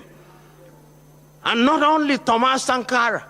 I remember the man for whom I am named in 1961, Patrice Emery Lumumba, only aged 36, and he recognizes, and on that day of independence, not being scheduled to speak, he speaks nevertheless, and he says how happy he is that the history of the Congolese will be written by the Congolese, and they take him away.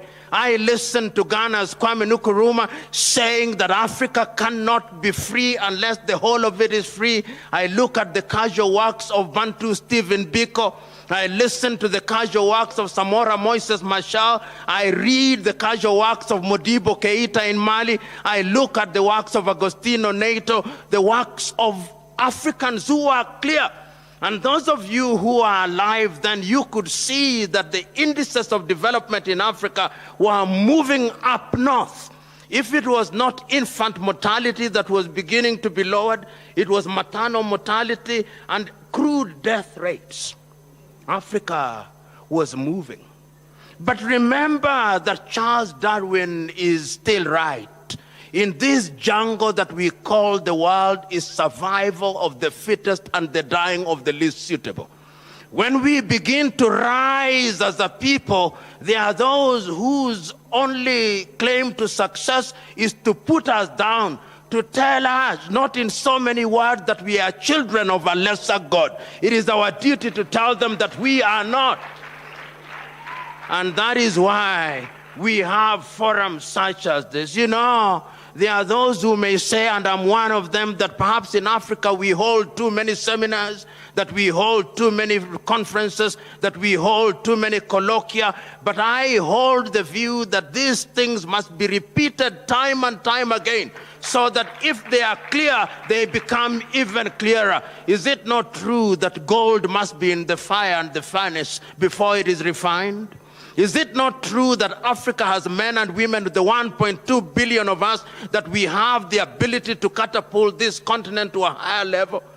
You know, there was a time that Africa deluded herself, that a leader was one in the nature of Moses, communing directly with God, and that this leader had a rod and staff, and that he would part the Red Sea of disease, and disease would disappear by pronouncement of abracadabra, that this leader would call and summon manna from heaven, and manna would fall. No, that is not leadership.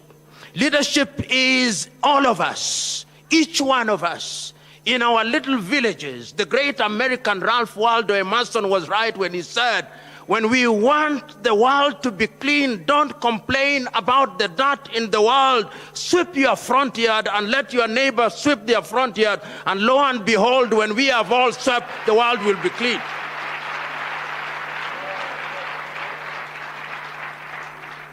I'm now on a spiritual dimension. Mother Teresa was also right when she said, when you go into a room and you find that there is darkness, don't complain about the darkness. Take a candle, light your candle, let your neighbor light a candle, and light will conquer the darkness.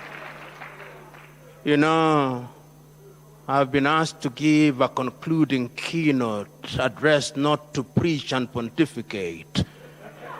So I must now move to conclude. And in my conclusion, warning you as I do, that having sat next to a politician, when I say conclude, that is the beginning of the second phase of my speech.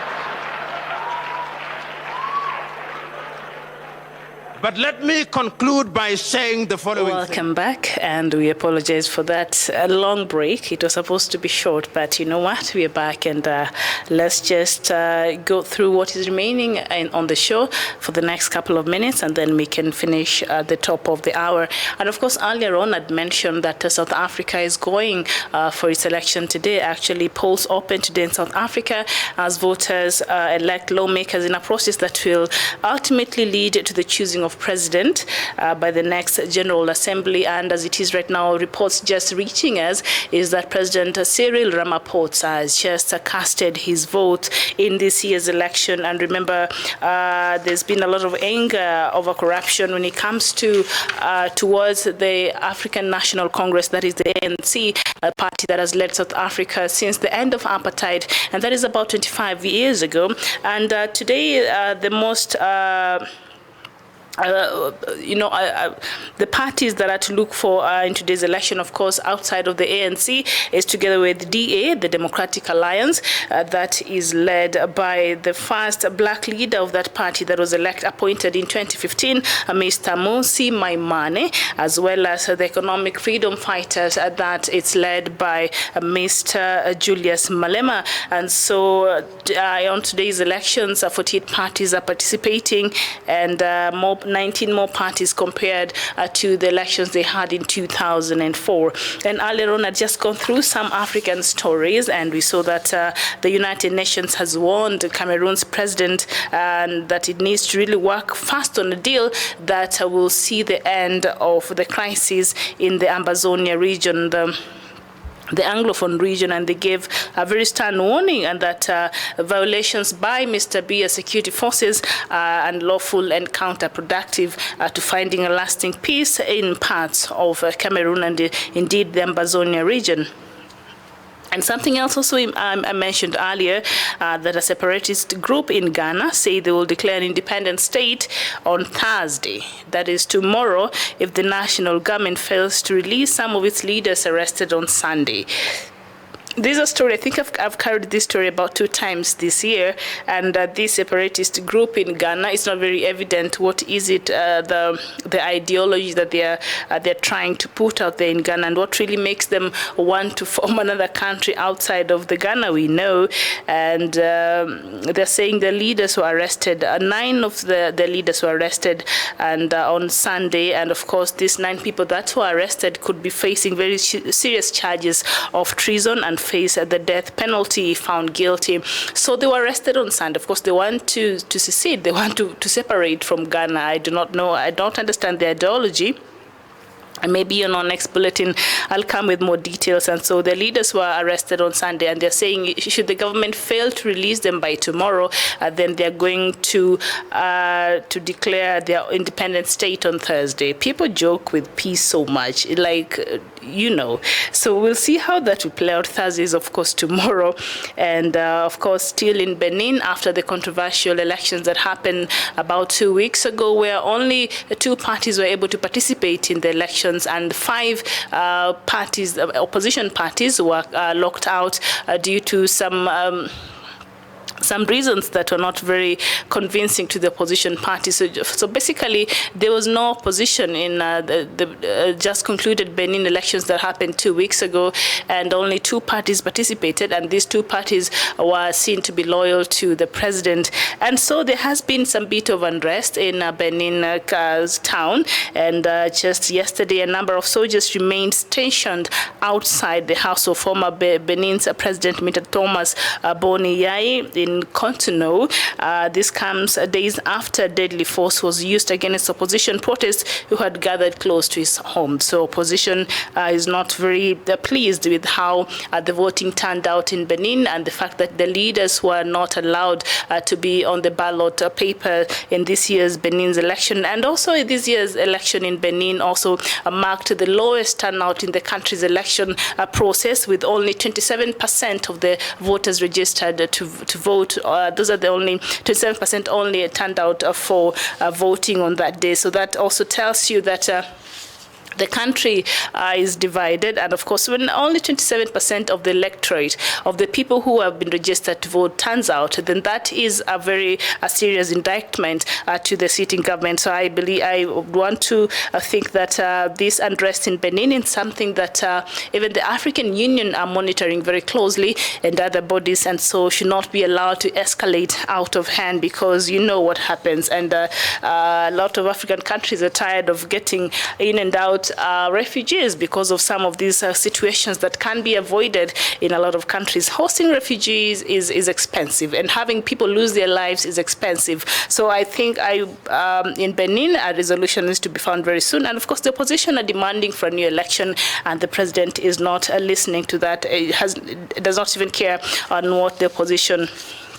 in saying it. Of course, yesterday the African Union and the United Nations came out to say they want through their chairman, Mr. Musa Faki Mahamat, the AU, and of course the UN Secretary General, Mr. Antonio Guterres, together they came and gave a statement, and they said the continued, military rule in Sudan is unacceptable, and what they want now is a civilian rule. Of course, the African Union allowed Sudan to have another 3 months to constitute a proper civilian-led transitional government, and that is what they're working on. But of course, there's been a stalemate, as both the military and opposition do not agree in some of the major issues. And the military is insisting that Sharia law still remain the basis of the country's new laws, and the opposition is saying no, we need a country that is not led by sort of a religion strong hand. And so that, I think, where the deadlock is as it is right now. And protest leaders have handed them a list of proposals for the interim government, and the military is not agreeing to some of those proposals, and they're saying they're having a lot of reservations. So now, as it is, the Sudan's ruling military council is insisting Sharia law should be the ones used in the country's new laws. Because remember, right now, Sudan does not have a constitution. It was suspended, and so they're looking to get another constitution, and they're saying the military is saying Sharia law should form part of the new laws, and the opposition and the other side is saying no, we do not want an Islamic state here in Sudan. So that is one of the major contentious issues right now when it comes to the negotiation of finding a unity government in Sudan. So the talks still resume today, and we'll give you the latest in our next broadcast. And of course, the brother of the long-serving African leader of Equatorial Guinea, Mr. Nguema, his younger brother passed on, and his younger brother also worked in his government as a minister, and also different positions in Mr. Nguema's government. So he passed on yesterday in South Africa when he'd gone there to seek for treatment.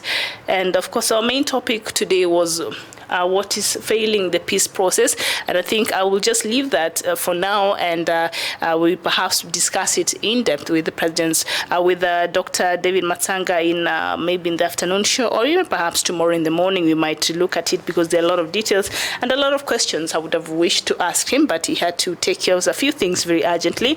So I'll just put that on hold, and we will talk about that and what is exactly is holding the peace process in South Sudan. What are some of the contributing factors? There's been issues of internal boundaries because there have been allegedly the President Kiir took part of Nuer's land. You know, Kiir's, he's from Dinka, and so it is believed that he took part of some ethnic, groups' land there in South Sudan, from one of them being Fertit and also Shiluk.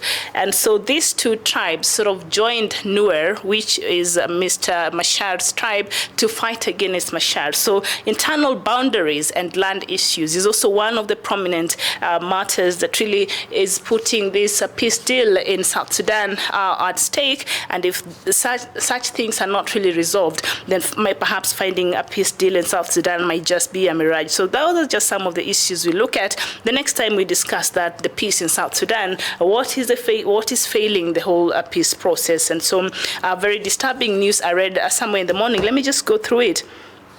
From South Sudan, and right now as it is, by sustained mass protest that ousted the long-serving President Abdelaziz Bouteflika of Algeria and Omar al-Bashir of Sudan, South Sudan youth now plan similar action in Juba next week with the stated aim of unseating President Salva Kiir.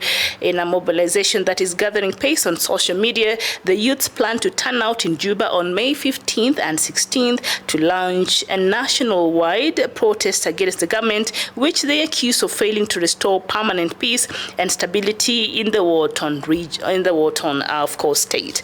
Now, when you read such news, and of course, the peace process is still quite delicate. Remember, they met last week on 2nd and on 3rd of May.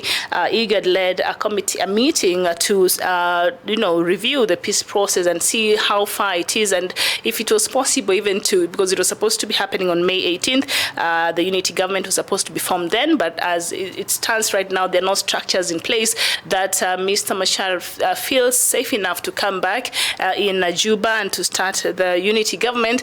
And so even IGAD, after the meeting with IGAD, the two sides agreed for the 6 months extension of the unity government formation. But when you read such information coming from South Sudan, and now the youth, I think their patience is running out, and they're trying to do the same thing that has happened in Sudan and in South Sudan and in Algeria by the ousting of the presidents. And so they are planning to have a mass action next week on 15th and 16th, and to launch a nationwide protest against the government, which they accuse of restoring permanent peace and stability in the war-torn state. So that is something that should worry not just the leaders in Juba, but indeed even the rest of the countries that have been supporting this peace process. But I would try to understand where the youth are coming from. I think after years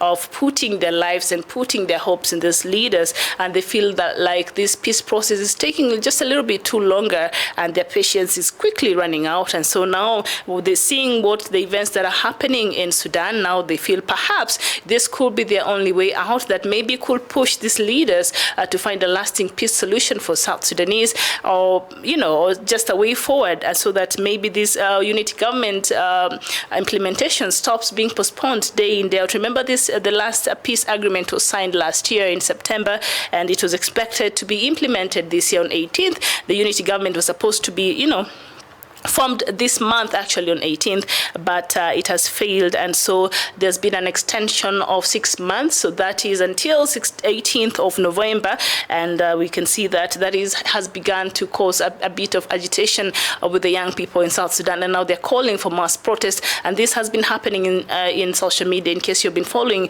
and they seem to be gaining momentum, and they're saying if mass action got Omar al-Bashir out of office, so perhaps this could also force our leaders to help us in finding peace. So I'll just leave the topic of the day, and we will discuss that in our next broadcast. And so we are close to coming to the end of the show today, and perhaps. All right, so maybe I'll just take a short break, and Dr. Matsanga will join us before we can come to the tail end of the show. But we're nearly done, so please don't go too far. We'll come back to look at quickly the topic of the day, and then please don't go too far.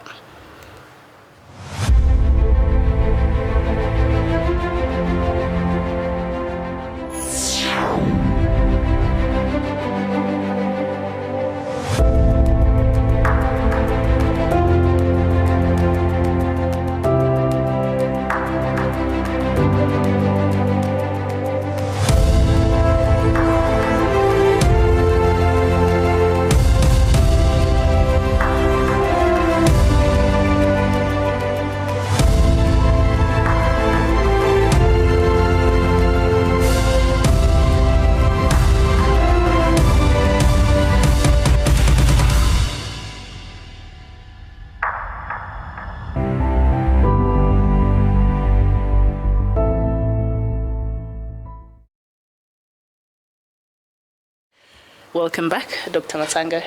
Thank you very much, viewers. The other viewers on the other systems have lost us, but we are here with you. We just want to tell you we shall continue with this topic. Miriam had already told you, but I wanted to reassure you the topic of South Sudan is coming on the People's Court today at 3 p.m. I'm sorry for the inconveniences. Today I was prepared, and I was prepared to take Miriam down the avenue. Yes. On a serious note. Yes. Yes. I was also prepared for you with some questions. So let's do that at 3 p.m. Are you sure? Yes. On this? We need to dig on that matter of South Sudan. Yeah, yes. But I predicted it to you. Yes. I told you this is going to be a mama. Trabino. There is no way you can hide 387,000 people. Let's enjoy this at 3 p.m. All right. And also very worrying reports coming from South Sudan. The youth in South Sudan are organizing for a protest, and a mass protest next week to demand for a peace process to be hastened on 15th and 16th. So how will that deal to the peace process? They will not hold the peace process. So they want to hold They can't manage the peace process without the basics. So now until you go back to the real men who know what a peace process is, who studied the subject. None of these foreign ministers studied the subject of conflict resolution in IGAD. Show me one expert. The youth want the only one you find, we are here with you. And I told them, until you go for Sudan, until you go to the basics. The basic is people-oriented peace. Solution. That's the basic. The youth want to hold protests next week. Exactly. The youth are holding the protests, Miriam, it's been gaining because momentum. They don't see any movement. Directions are coming from the top to go and injure the youth. That's why the youth are saying we want a people-oriented peace process. What we are doing are warlords-oriented peace process. The people in northern Uganda agreed to a peace process. The people in Sudan have not agreed to the peace process. All right. Are we together now? We are together. Angalia hapo. All right. The people in Sudan, nobody has agreed to the peace process. While here in Uganda, Ugandans said enough is enough. And they told Museveni, religious leaders, everybody, chiefs, women leaders, they said, my dear, from every part of Uganda, they said, no, you cannot execute this war by guns. Let Matsanga do his job. And I was given credit. I was given leeway to go and sit down to meet Konyi 22 times. And then you come back and you are still speaking in Nairobi today. Don't you think it's a miracle? It is, and so... Someone who has butchered 800,000 people, slaughtered. They are not here. They have gone to God waiting for him to arrive. But you come back. I had to use all tactics for me, Miriam, to survive, to be here where I am today. Pray for me and let that priest thing remain in me. I'm a prayerful man, and everything of mine that I do is prayerful. People have tried to undermine me. They always come to zero. And that is why I've survived long. I want to tell you, until Sudan has a people-oriented process, we have nothing. Okay. Sorry. And that and more, we look at that in depth at our 3 p.m. broadcast. Is it People's Court or? People's Court. Good. Yeah. So look at that, and hopefully you'll join us then, so that we can look at what is really making the peace process in South Sudan not come to pass, and what are some of the things that are failing the peace process in that very delicate country. So do we say bye to our viewers? Emmanuel Ngala, you're saying, let's talk about Mr. B in Cameroon, who has suddenly become a Twitter warrior. I saw him tweeting after meeting the UN yesterday. He met with a team from the United Nations yesterday, who gave him a very stern warning and about what is happening. He met African Union and United Nations officials yesterday, and so Mr. Beer, after that, he tweeted and he said all he wants is a united Cameroon. So the matters of having Anglophone go their way is not something that keeps Mr. Beer awake at night. He just sees Cameroon as one. So that tells you how much he's out of touch with the suffering from the Anglophone. He does not care about that. Okay, yes, indeed. So we will see you here at 3 p.m. at People's Court, and we will look at matters South Sudan and the peace process. Is it holding? Is it folding? And yes, indeed, it seems to be failing. And what are some of the contributing factors and solutions and the way forward? All right, we'll see you then. Thank you.